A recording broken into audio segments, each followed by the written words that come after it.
lit the flame. That's how the church is made by God.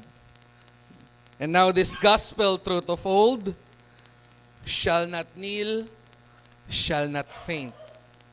And by His blood and in His name, in His freedom, we are free. For the love of Jesus Christ, who has resurrected you and me. Let's pray to our God. Lord, as we bow and surrender, as one of your church, Panginoon, bahagi ng iyong katawan. Lord, we thank you, God, for having and giving us an opportunity to reconsider our every decision, realign our commitment, and resurrender our life, soul, and spirit to you. Lord, we don't work single-handedly, Panginoon. We will work side by side, Panginoon. We will work hand in hand. For they will know we are your church, and they will know we are Christians by our love. Maraming salamat, Panginoon, dahil ang iyong pagkatawag, Panginoon, sa amin bilang parte ng iyong simbahan na hindi lamang nagkataon o may nagbahagi ng salita sa amin. This is already planned out by our Father, changed by Jesus Christ, and guided by the Holy Spirit. Aming Panginoong Diyos at tagapagligtas, maraming salamat sa iyong kaligtasan na ibinigay. Banal na Espiritu, maraming salamat sa pangapanalangin iyong pinakinggan. At aming Ama na nasa langit, maraming salamat sa iyong pagtunghay at iyong paggabay. Lord, may this message today, Panginoon, will move out on each and every one, Panginoon. Strengthen our bonds. Palakasin ang simbahang ito during in prayer, gathering in prayer,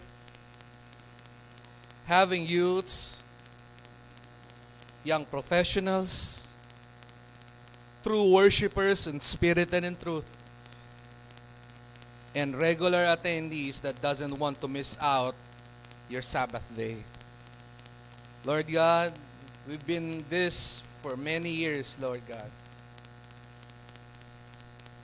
Thank you, Lord, for more improvements, for all the improvements that you've given to us. But now it's the time to surrender everything to you.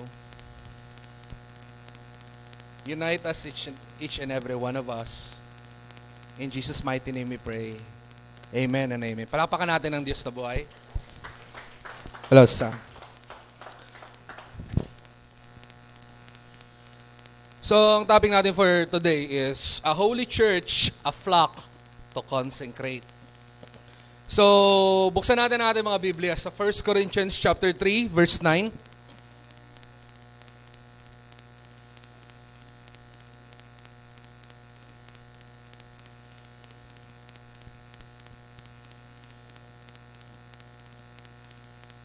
Puntahan na po ba natin? Nabasa na natin. 1 Corinthians chapter 3, verse 9. Kaya niya, basahin ko sa inyo.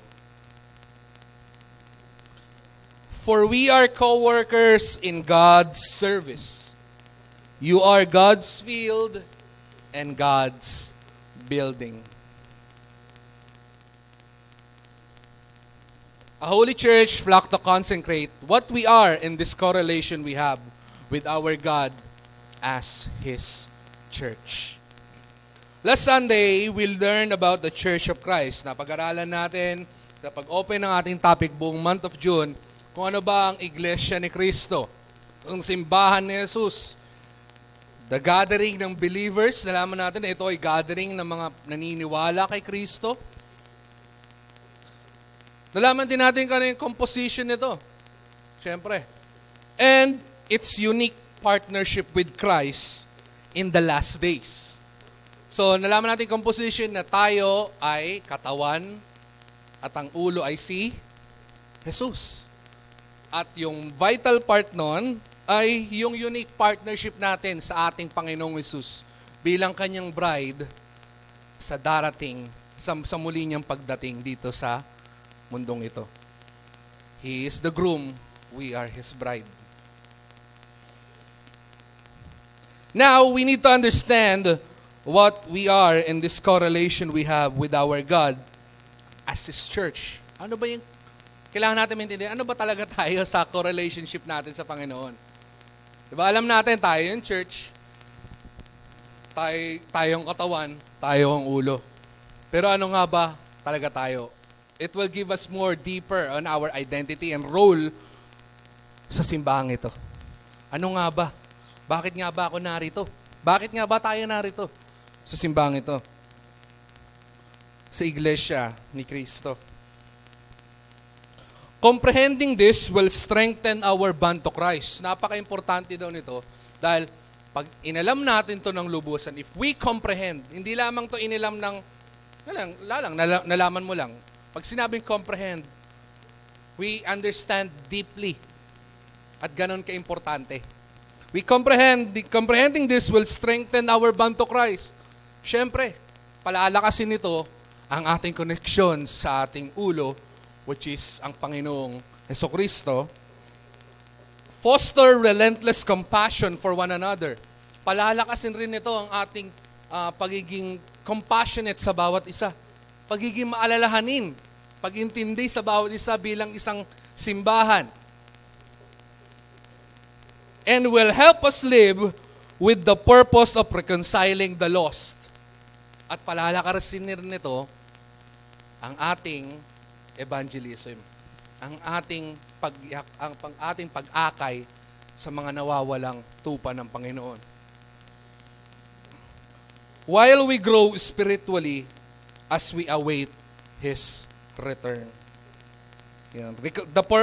It will help us live the purpose of reconciling the soul while we grow spiritually. Lumalakas kapag pinag-aralan natin ito, alam natin ang correlation natin sa Panginoon, pinapalakas daw nito ang ating way to evangelize kasabay ng ating paglago spiritual. Amen? Kasi malalaman natin yung identity na, ano ba talaga yung role natin? Ano ba? Alam natin, parte tayo ng katawan ni Kristo. Tayo yung katawan. Ano nga ba tayo sa katawan? Ano ka nga ba? Ano nga ba tayo? So what do we need to understand about being part of His church? We should know that, number one, we are His people. Tayo'y Kanyang nasyon. Tayo'y Kanyang mga anak. Let's open our Bible to John 10, chapter 10, verse 27 to 30. At habang binubuksan niyo ito, ang sabi dito, basahin ko, my sheep listen to my voice, and I know them, and they follow me. I give them eternal life. They will never die, and no one will snatch them from my hand. My Father, who has given them to me, is greater than all, and no one is able to snatch them from my Father's hand. For I and the Father are one. Sabi dun sa unang part, my sheep listen to my voice. Ayon sa passage nito, right in this passage, we find a heartfelt assurance. Grabe yung assurance na binigay sa atin ng Panginoon dito. No one is able to snatch them from my Father's hand. Walang sino mang makakaagaw sa akin. Sa atin rather. Sa kamay ng Panginoon. We find a heartfelt assurance and identity as part of God's family. Jesus described His people as sheep. Dinescribe niya tayo bilang isang tupa. At siya ay isang pastol. Tama? Who earnestly listening to His voice. Kung tayo ay tao ng Panginoon, tayo ay sabihin natin, Israel ng Panginoon. We are His people. He is our pastor, and we are His sheep.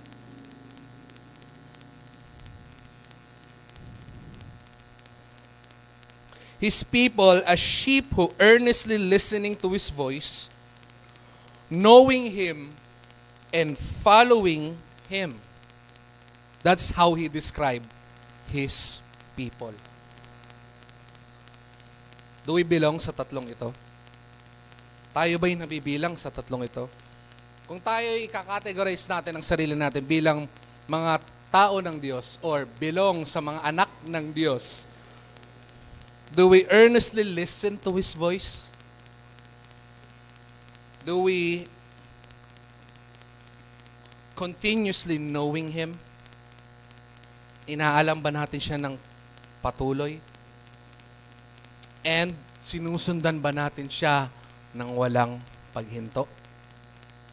That's how He described His people as a sheep who listen to His voice. And as we seek to do these things, we live with discomfort, and we are called to do three things that will utterly say that we are really His people. And not just to hang around and enjoy the eternal life of assurance. At bilang mga anak ng Panginoon, as His people, we are called to pray. Manalangin. Sabi sa Ephesians chapter 6 verse 18, and pray in the Spirit in all occasions with all kinds of prayers and requests. With this in mind, be alert and always keep on praying for all the Lord's people. Ganon din ang naging aksyon ng mga miyembro or parte ng kongregasyon na binuo ni Pablo. At nung kinulong siya, ang church was earnestly praying to God for him. Sabi sa Acts chapter 12 verse 5, so Peter was kept in prison, but the church was earnestly praying to God for him. Pray continuously to all the Lord's people and be alert at all times. Patuloy tayong manalangin. Bilang isang mga anak ng Diyos, mga tao ng Diyos, we are His people, being His people, we continually pray to our Lord's people as well. Hindi lang yung pang sarili natin. Hindi lang tayo kamig ng kamig. Hindi lang, Lord, kailangan ko po ng ganito. Kailangan ko po ng ganyan. Kailangan po namin ng trabaho. Kailangan po namin ng negosyo. Kailangan po namin. Kailangan ko po. Ilang minuto ang inilalaan natin sa ating pananalangin, kung saan pinapanalangin natin ang mga kapwa natin sa loob sa simbahan.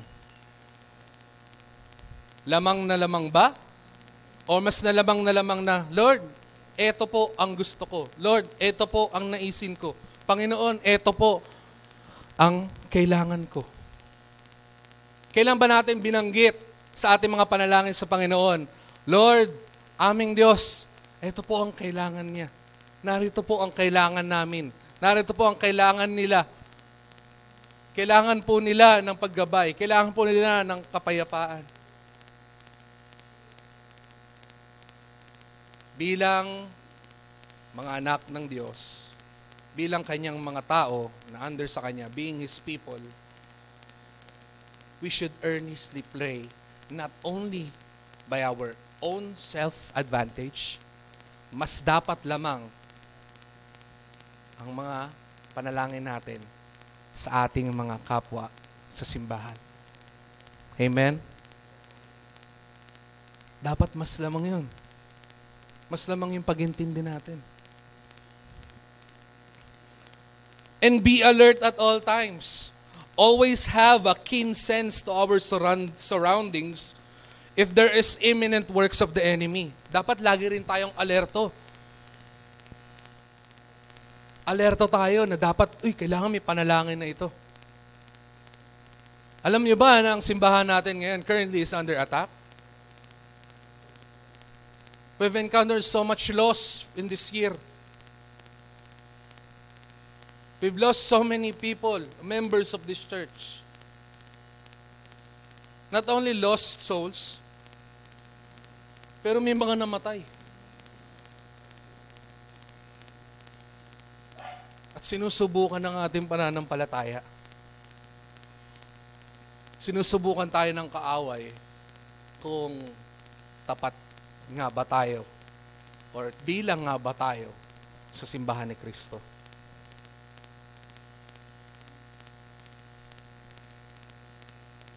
At dapat always have a keen sense of listening. Is there anything that we need to pray for? Kailan ba lumabas sa huling panalangin natin, panalangin ng ating renovation ng ating simbahan? Inside and outside of it. Kailan ba lumabas sa panalangin natin? Gaano katagal ang pag-agaw natin sa ating lupa na binigay ng Diyos? Dapat alerto tayo. Hindi lang tayo lagi nakapokus, Lord, palakasin mo ang aking pananampalataya. Well, that is so important. It is very important. Pero number one, dapat mas lamang yung panalangin natin sa bawat isa.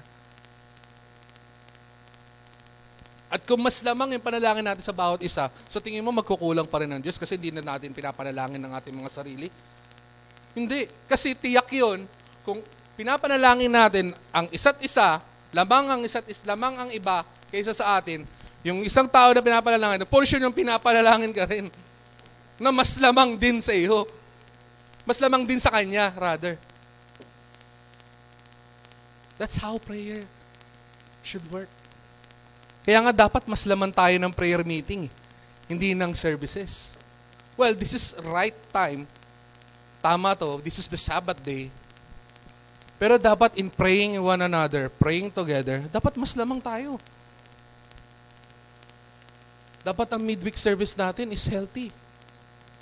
Marami tayong sinasabi, the prayer is the backbone of our spiritual life, yet the prayer meeting doesn't have a backbone at all. Amen? Tama? Dapat nga kapag nananalangin tayo, hindi tayo nagkakaroon ng awkwardness kapag pinapanalangin natin bilang simbahan ang bansa. Minsan nagiging katatawanan pa. Tama? That's why we need to have a keen sense. At kung tayo, and if we are His people, we need to pray for the Lord's people, not only beyond our self-ambition. Pray in the Spirit in all occasion, whether it is good or bad.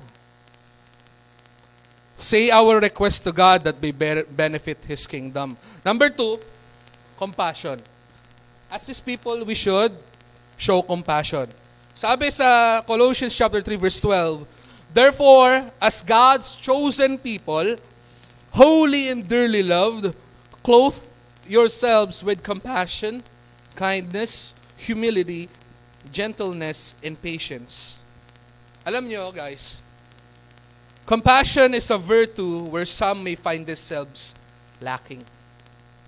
Isa to sa mga virtue na nakikita ng iba or kahit ng ibang simbahan ay nagkukulang sila.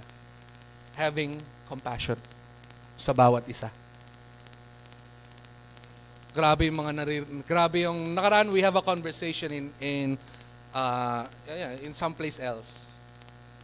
And nakarinig ako sa dating, sa mga kasamaan din natin for their former church na ganito mag-rebuke in front of the pulpit. Sabihin, ba't ganyan suot mo? Pariringgang ka sa pulpito, ba't ganyan ang suot mo?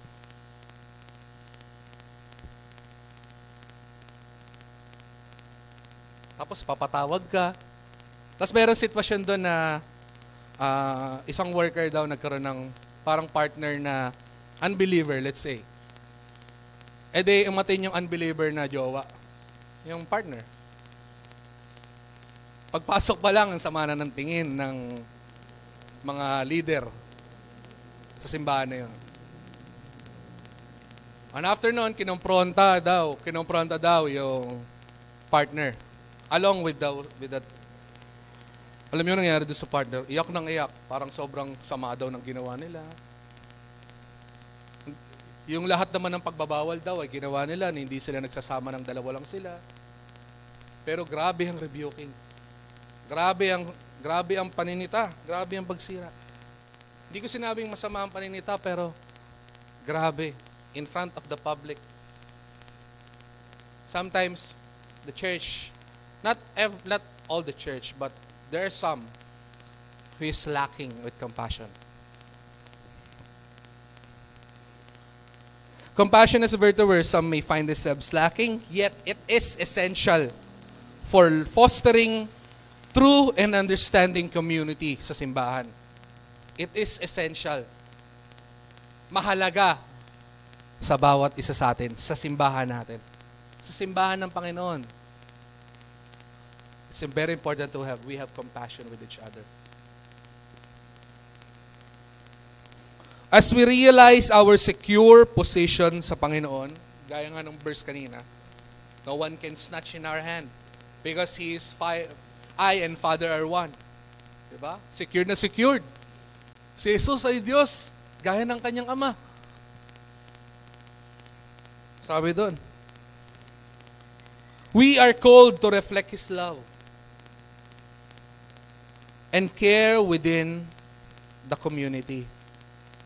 Let's emulate the Good Shepherd by caring for each other, protecting one another, and guiding each other towards righteousness.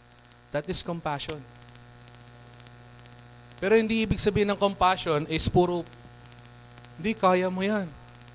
Part ng compassion is rebuking. Paano kung maling-mali naman na talaga ang ginagawa? It is also biblical to call someone and say, at sabihin sa kanya kung ano nangyayari, at kung di pa rin siya makinig, iakit sa simbahan. It is also biblical. And that is compassion. An open rebuke is better than secret love. That is still compassion. Pero there are ways to show an open rebuke.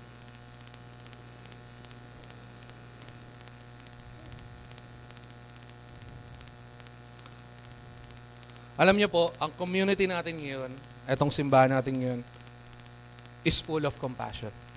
Naniniwala po ba tayo doon? Amen? Lahat, grabe. Nakaraan nga, ang daming graduate, lahat binati. Na nag-graduatean talaga, lahat binati. Congrats. Makita mo laman ng newsfeed ng Facebook, lahat, congrats. And, alam niyo paano natin napatunayan na napaka-healthy ng compassion spirit dito sa simbahan ito. I want to say this, Belena, if it's okay with you. It happens when Daddy Ray died. We feel each and everyone's grief. That is so, let's say, it's a very sad day that it happened. We are prepared. Hindi namin alam kung paano sisimulan ng service, but we let the Holy Spirit start it. Pagdating namin, we're quiet, may mga tao hindi alam ang nangyari. We try to compose ourselves. Then, Daddy Renz came and all tears poured out. Ang hirap. Ganun din kay Ninang Emily. It's a very sad day. It's a very sad year for us. Paano ko nasabing napaka-strong ng compassion spirit dito sa community na ito? Because we feel the same. We feel grief. We supported each other. Amen? Nandun tayo nung kailangan nila ng tulong. Nagbigay, pinuntahan ang mga nagigrief na kamag-anak. That's how compassionate works. And let's always strive to have a compassionate spirit.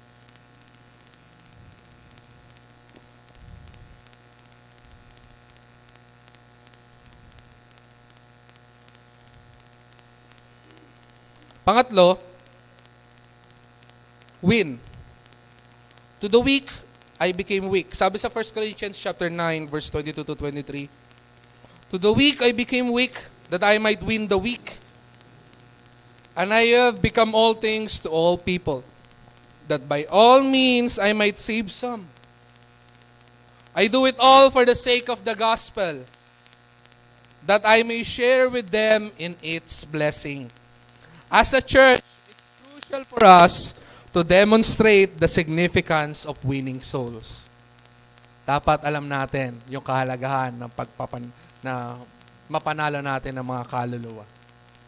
Hindi lamang ng simpleng kaluluwa, kundi kaluluwa ng ating mga kamag-anak, kaluluwa ng ating mga kaibigan.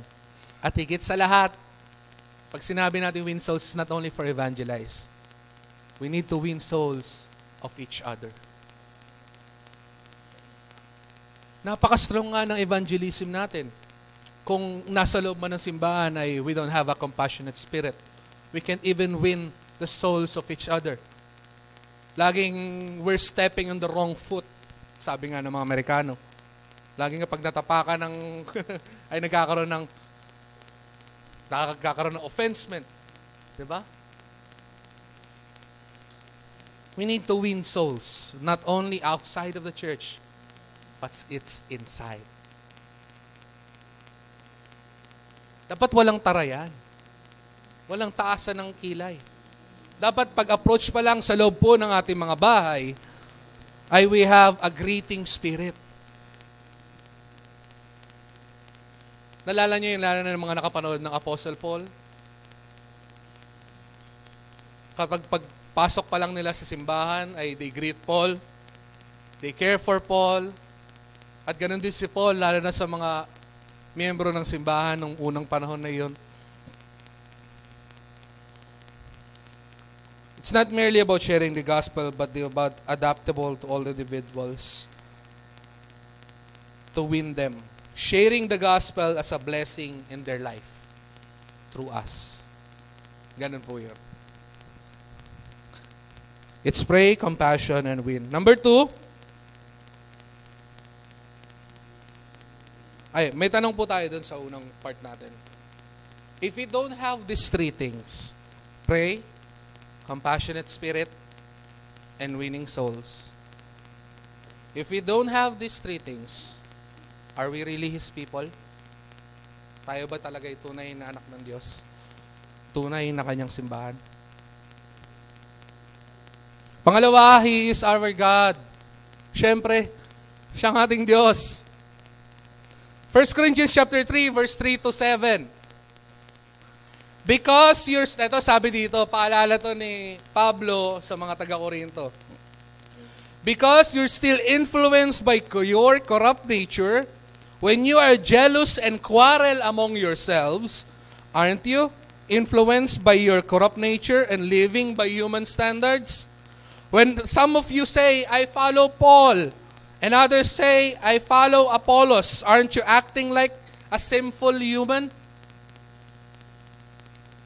Who is Apollos? Who is Paul? They are servants who help you come to faith.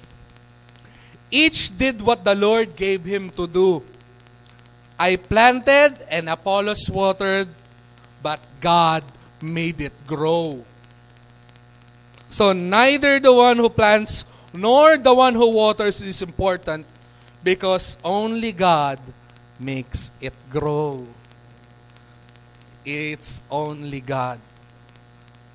Ano ang dapat natin pangalamin? That we are His people, that He is the only God of this church. No one else. Wala nang iba. In the church, God stands as our sole ultimate leader. Yun ang sabi.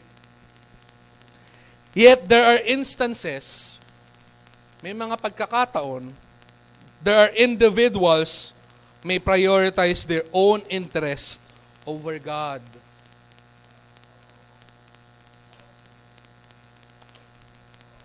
thereby making it more about their church than His.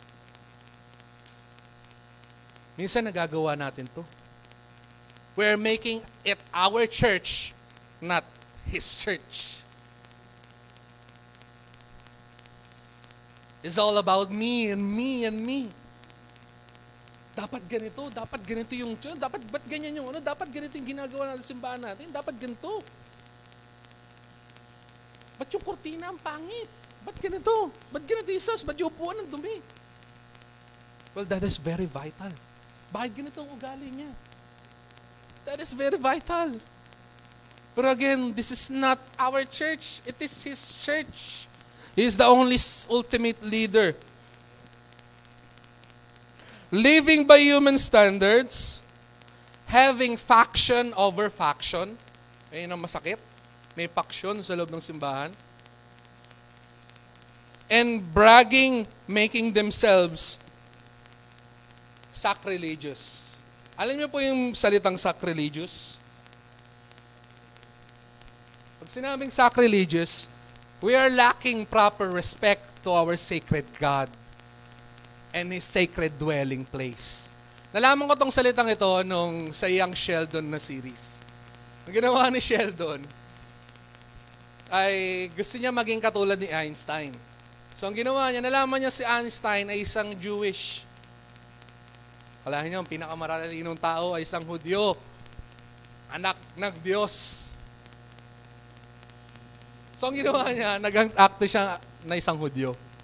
Naglagay siya ng yamoko sa ulo niya. Ang tawag po sa hat ng mga Hudyo, yamoko. Yamulke. Parang pag binanggit mo, yamulke. Yamoko. Pero pag binanggit mo siya, yamoko. Ganito dito. Umarte siya. Sabi niya, nabasa niya ng Old Testament, New Testament. At sinabi niya doon, sabi ni Pastor Jeff, alamin ko daw lahat, gawin ko daw open lahat. So aralin ko ba pati ibang mga religion? Inaral niya lahat ng religion. At yung mama niya, nagalit. Kasi the only information need is the Baptist information. Kasi Baptist sa mama niya doon. At nagalit yung mama niya, nagkwento siya sa asawa niya, si Sheldon ay nagiging sacrilegious. Having a lack of respect to our God. Ganun minsan na nagiging sitwasyon natin. We are being sacrilegious. We have lacking respect. We are making the church is all about us, not all about God. We always focus on our things, ganito, ganyan. Pero how is our individual life? How is our individual relationship in each other? How about our correlation with each other? Alam ba natin na may nagkukulang sa bawat isa? Alam ba natin na mayroong pamilya ditong isang nagugutom? Striving? Nagawa ba natin bumili ng paninda sa paninda nila nila tita, sa nanay nila Bet? Nagawa ba natin bumili ng peanut butter ng kala Ate Angie? Nagawa ba natin i-entertain ng mga simple small businesses na nasa loob ng simbahan? Or it's always all about me, me, me.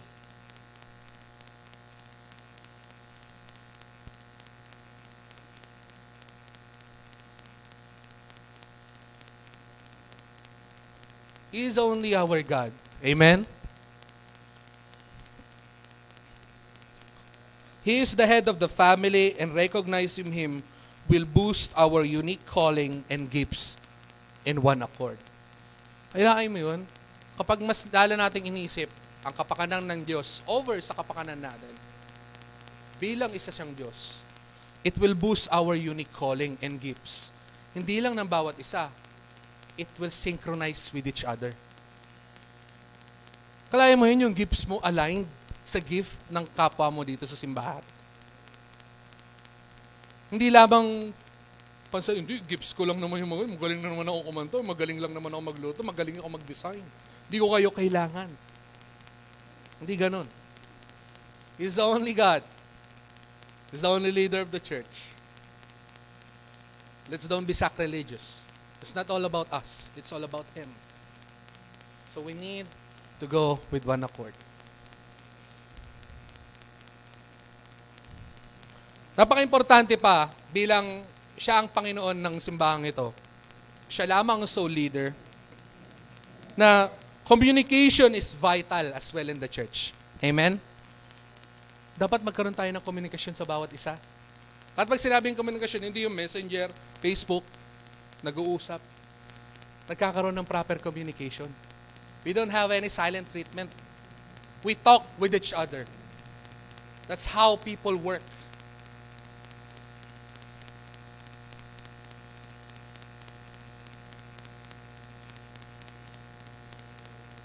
That's how humans work.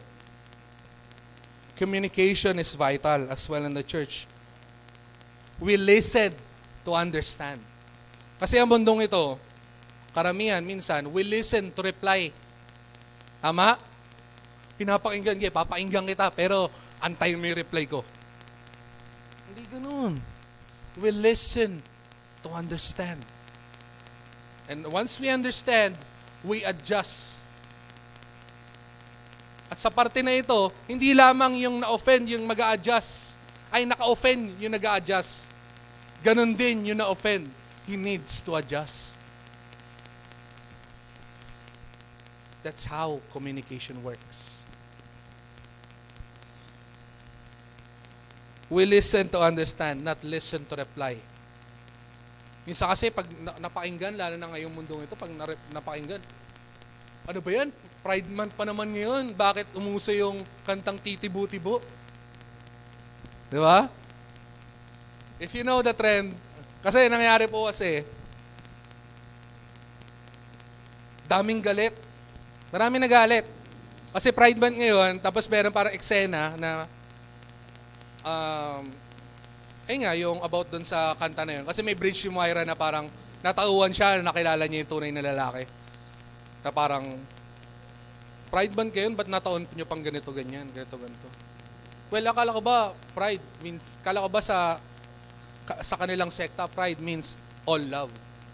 Bakit we are secluding the love of being a heterosexual, not a homosexual? Is it only for homosexual only? Ayun ang sabi ng mga mundong ito. Masyado na tayong masakit. Masyado na tayong malalambot. Tandaan natin, good times create weak people. And weak people create hard times. And hard times create strong people. And strong people create good times. Huwag na tayo maging parte ng mga mahihinang nilalang ng mundong ito. Easily offended. Taking their pride instead of humility.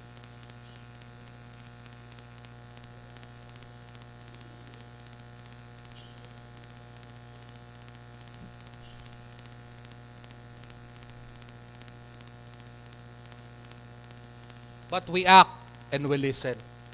We show compassion. Ganon ang simbahan.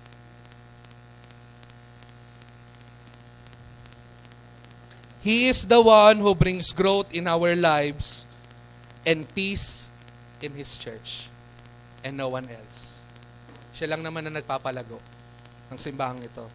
Gaya ng sinabi sa verse. So ang tanong, what brings growth in yours? Sino nagpapalago? Is it the person? Is it we are being fanatic? Or God? Sabi sa 1 Corinthians chapter 3 verse 21 to 23, don't brag about people. Everything belongs to you. Lahat daw is forever, lahat daw sa atin. Whether it is Paul, Apollos, Cephas, the world, life or death, present or future things, everything belongs to you. You belong to Christ, and Christ belongs to God. Pangatlo, we are His temple. 1 Corinthians chapter 3, verse 16 to 17, Don't you know that you are God's temple and that God's Spirit lives in you? If anyone destroy God's temple, God will destroy him because God's temple is holy. You are that holy temple. Tayo ang kanyang banal na tahanan. Amen? Ephesians chapter 5 verse 3. But among you there must be not even a hint of sexual immorality or any kind of impurity or of greed, because these are improper for God's holy people. Our world right now is countercultural. Ayan ang sabi. Countercultural daw tayo. Ang mundo natin ngayon. Churches are adjusting to the new societal norm or societal meta.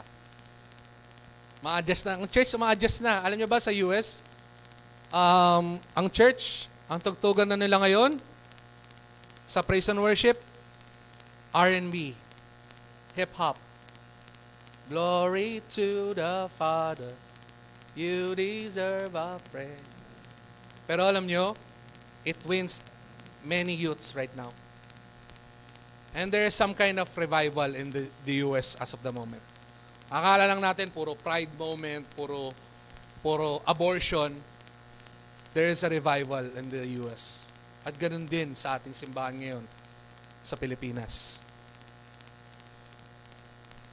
Pero, dahil sa new societal meta na to, pagiging countercultural ng mundo, diba? Medyo, pag sinabi natin counterculture, kasi yung mundo ngayon easily offended. Amen? Sabi nga, a joke can't be a joke these days.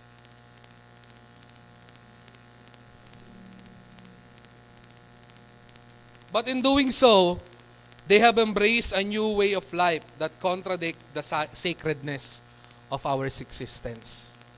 Kina-contradict. Ang nangyayari, yung church, nagiging carnal.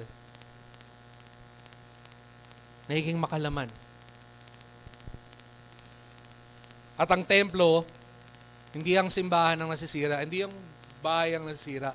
Ang nasisira ay ang katawan, which is ang templo ng banal na Espiritu. Ang banal na tahanan ng Diyos. People who make sin or hide, they have embraced a new way of life that contradicts the sacredness of our existence. People who make sin or hide in sin look normal and make righteousness looks weird. Ayan po ang bagong meta ngayon. Ang meta ng mundo. Ginagawang normal ang kasalanan at ang righteousness ginagawang weird. Parang ang dali-dali pang gumawa ng kasalanan kaysa ng kabanalan. At ganun po nangyayari. Hindi lamang sa mundo, maging sa loob ng simbahan. Proud people who feels aggravation toward correction and weakening the camaraderie inside the body of Christ and makes people easily offended. Tandaan natin, we are His temple. Amen? Tayo ay ang kanyang banal na tahanan. And it means we're set apart. Tayo inihiwalay na ng Diyos sa mundong ito. Kaya nga tayo tinawag sa simbahang ito. So we don't dwell with those impurities and iniquities ng mundo. Amen? A flock meant to consecrate from improper ways of impurity, immorality, pride, and greed towards attention. Kadalasan yun naging problema natin. We have greed towards attention. We seek attention. We seek approval. We fear of missing out. Well, we don't need to miss out. We have the past, the present, and the future God. And He knows all things for us. And He have all things for us. So we don't need to align with the new meta ng mundong ito. At ang sabi, the benefit we should reap from this consecration is holiness. Kapag kinonsecrate natin, pag kinonsecrate daw natin ang ating mga sarili, bilang banal na simbahan ni Kristo, bilang kanyang banal na tahanan, ang kanyang templo, dapat ang maging produkto nito ay ang kabanalan mismo rin ng Diyos.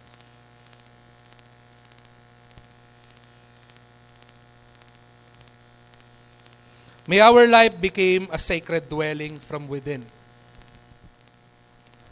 A sanctuary of His boundless love. A river of eternal worship. That is a temple. Ulitin natin, basahin nga natin. A sacred dwelling from within. Sanctuary of His boundless love. River of eternal worship. Kaya kapag pinapanalangin natin tuwing gabi, gusto natin maging banal ang templo ng katawan natin. Pwede mo naman natin sabihin, loobin mo ang buhay ko'y maging banal mong tahanan, a sacred dwelling.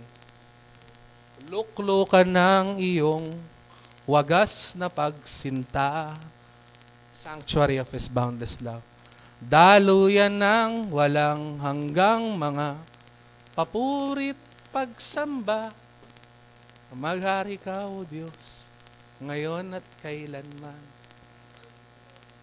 Ayon ang banal na tahanan.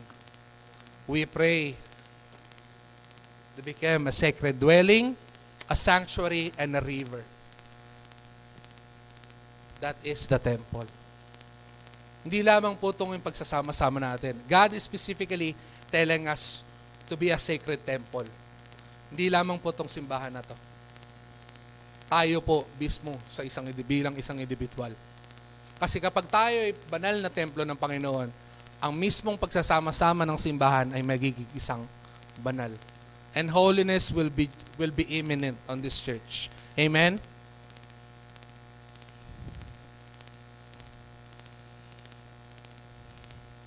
Sabi sa Isaiah 57:15, for this is what the high and exalted one says, He who lives forever,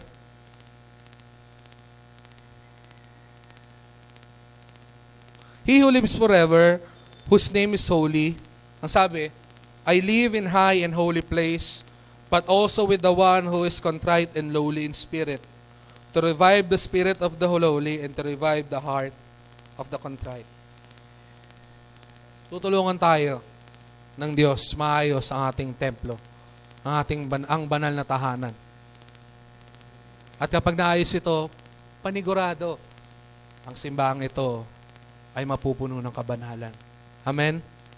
Tandaan natin ang sabi sa Scripture, kapag walang kabanalan, hindi makikita ang Diyos. At hindi rin niya tayo makikita. So ang tanong sa atin, are we His territory? Tayo ba talaga yung teritoryo ng Diyos? A temple cleared from dirt? Are we? Kung tayo, mabuti yun. Lastly, the Holy One. He's the Holy One. Siya lamang ang banal. Sabi sa Leviticus chapter 20 verse 26, you shall be holy to me. For I, the Lord, am holy and have separated you from the peoples that you should be mine. Grabe, sabi ng Lord dito, you should be mine. Dapat ikay sa akin. Akin ka lamang. Ayun ang sabi sa atin ng mga akin ka lamang. Lastly, the head of our church is holy. Amen? Ang leader ng simbahang ito ay banal. There are no infirmities or impurities found with Him. Walang gusot, walang dumi, walang bahid ng kadumihan ang Diyos na ito.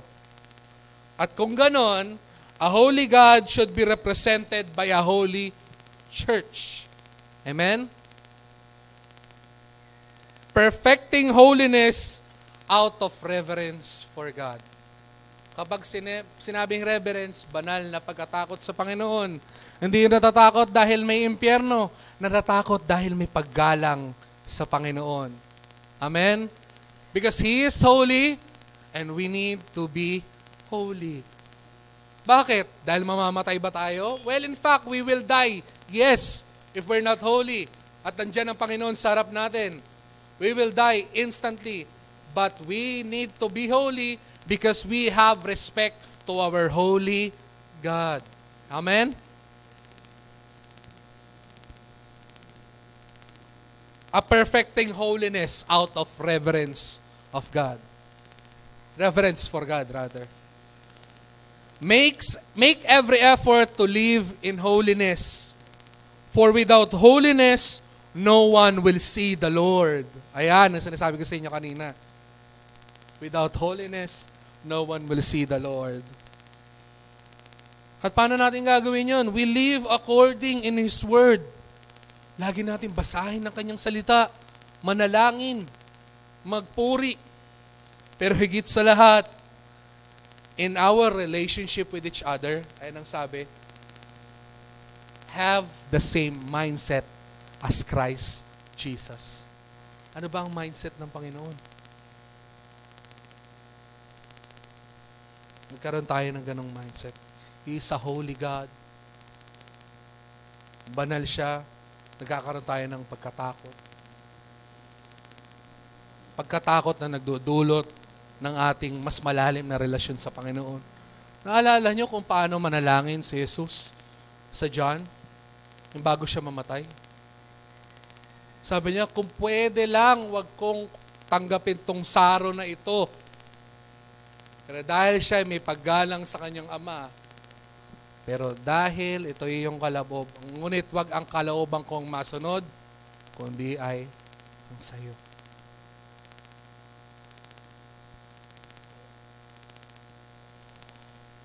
Let's have the same mindset as Christ Jesus. He is the Holy One. Let our holiness, while we are perfecting holiness, we need to perfect it with reverence for our God. Nandun pa rin ba yung pagkatakot natin sa Panginoon? Or wala na? Yung okay lang pag umabsent. Walang nabibigay walang kabigatan. May ganun ba tayong factor? Kapag nami-miss out natin ang mga services ng simbahan, parang wala nang, anong tawag doon? Sa English, yung conviction.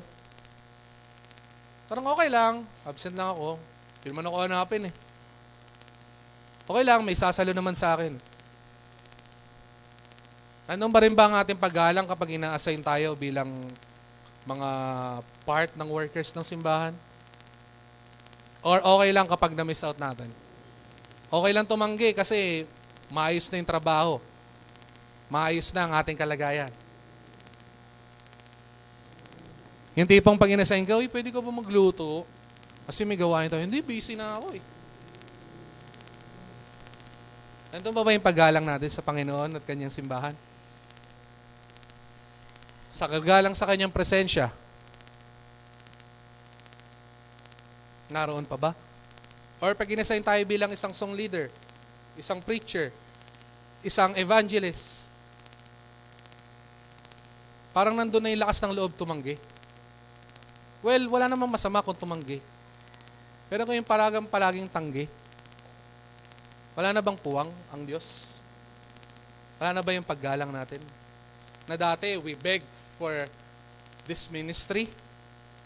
And now, nung nagkaroon ng trabaho, nagkaroon ng pagkakitaan, nagkakaroon ng pagkakabalahan, nabubuhay sa pamilya, na nanggaling rin naman sa Diyos, ay hindi na mabigyan at mapunan ang pangangailangan ng simbahan.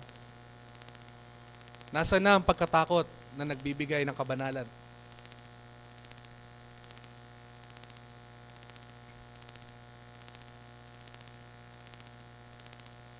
Nasaan na po?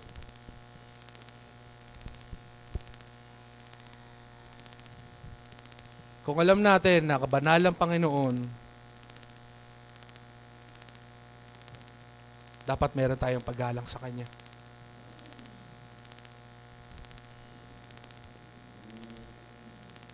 Na kahit maaari, hanggat maaari na may libre tayong pagkakataon o oras, we grab our opportunity. Hanggat maaari, kung kailangan tumulong sa simbahan.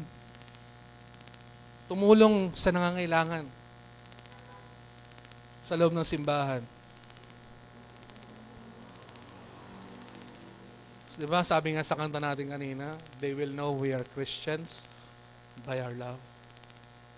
Sa tingin nyo, sa ganong aspeto ng pamumuhay natin, malalaman ng mga ibang tao na buhay at tunay ang mga Kristiyanong narito? Hindi. Kaya ang tanong sa atin ngayon, pang-apat na tanong, is His presence is marked to us? Markado ba tayo ng Kanyang presensya?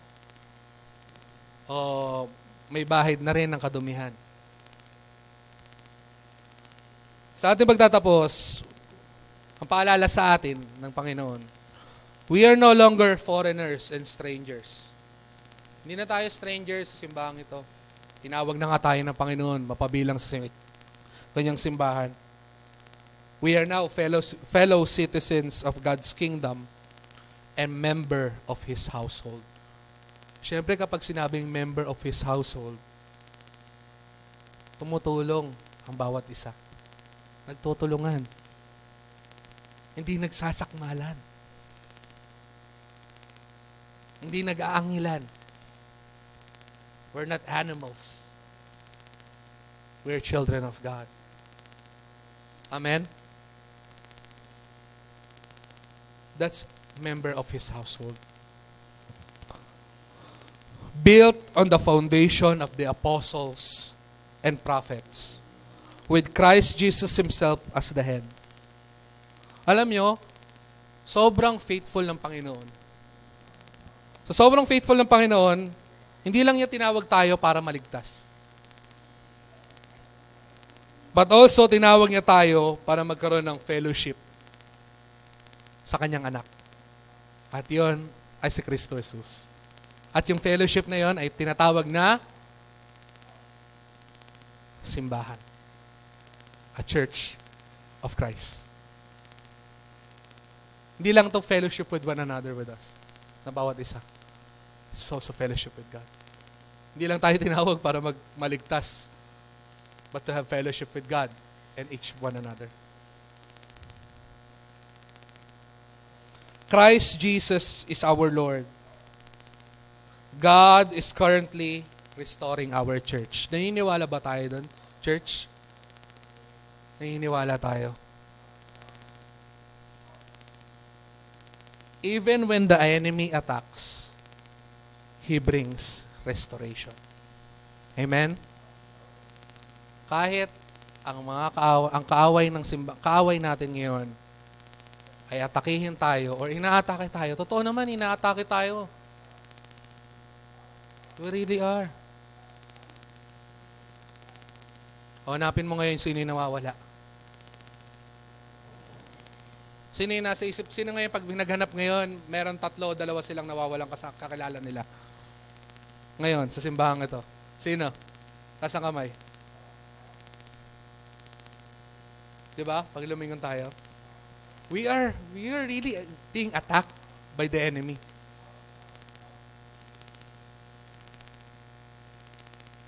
Sinasarado ng kaaway yung mga tenga ng mga kasamahan natin. Huwag tayo pakinggan. Pero again, kahit sa ganong pagkakataon, He brings restoration.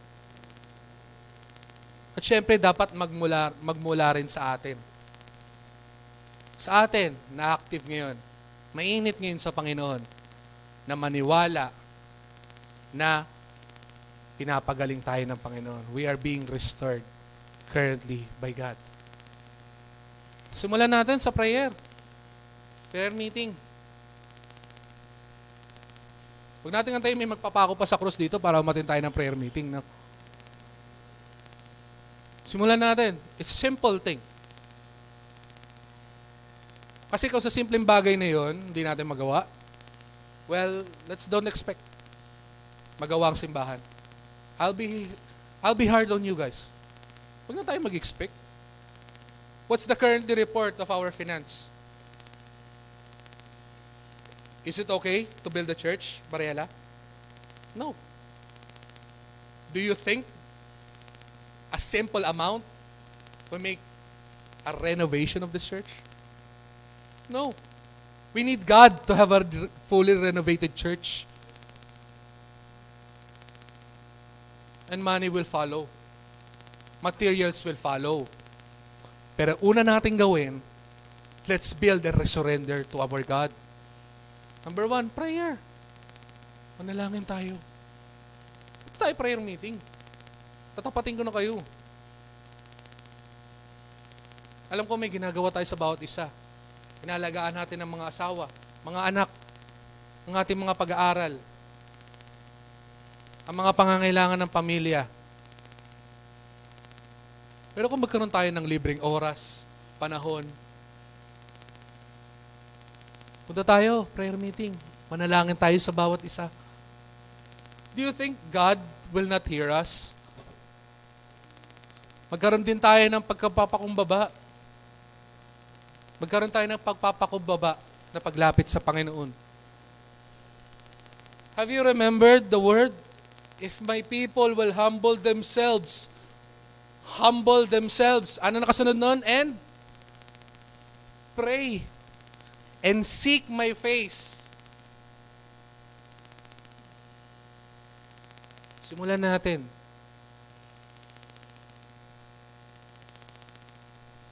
Ilang taon na alam niyo po, natatandaan ko, itong pamananalangin sa prayer meeting, siguro mga 15 years na itong sinasabi sa pulpito.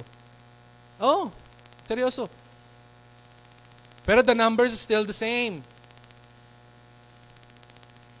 Kalahin mo yun, 15 years. Nalagpasan na nga natin yung 40 years eh. 40 years na Israelita. 41 na tayo, tama? And the church building is still the same. Di ba nakakahiya sa Panginoon? Alam niyo po, hindi ang pera magpapagawa sa simbahan ito. Hindi ang sponsor, kundi ang Panginoon lamang. At kapag nakita niya na tayo ay iisa, nananalangin sa Kanya, hinahanap siya ang Kanyang templo, tayo mismo, at ang Kanyang simbahan, pisikal, ay magagawa. Gawin na natin. After ng prayer, attend tayo ng mga gawain. Momshies, cell group. Tratuhin natin isa ng bawat ng tama. Ganon. That is church. So keep building ourselves as His church and our holy faith. Praying in the Holy Spirit and keeping ourselves in His love as we wait for the mercy of our Lord Jesus to bring us to eternal life. Let's keep building ourselves. Amen? Habang pinapanatili natin ang pananampalataya, habang nananalangin sa banal na Espiritu, at habang nag-aantay sa pagdating ng Panginoon. As we said earlier, we are your people. You are God. We are your temple. Make us holy like you are. At may response dun, di ba? Sabi sa kanta, if you're calling, we're coming. We're not walking. We're running. God is calling us. Nasa sa atin na lang kung lalapit tayo. At kung tinatawag na tayo, 40 years na, huwag na tayo maglakad. Ang ginawa ng mga Israelita, naglakad sa 40 years eh. Tumakbo na tayo. Takbo na tayo, guys. Paspasin na natin ang pananalangin na bawat isa, palalakasin ng bawat isa, upang ang ating personal na relasyon sa bawat isa ay maayos, maging iisa tayo, at ating simbahan, physical na simbahan, ay magagawa. Sa pangalan ni Jesus. Amen. Palakpakan natin ang ating Diyos. Lord, let's pray. Tayo po na tayong lahat. Let's pray bilang pagbigay galang sa ating Panginoon. And while we are saying this prayer, tayo yung team natin sabihin sa Panginoon, Lord, if you're calling, we're coming. If not walking, we're running.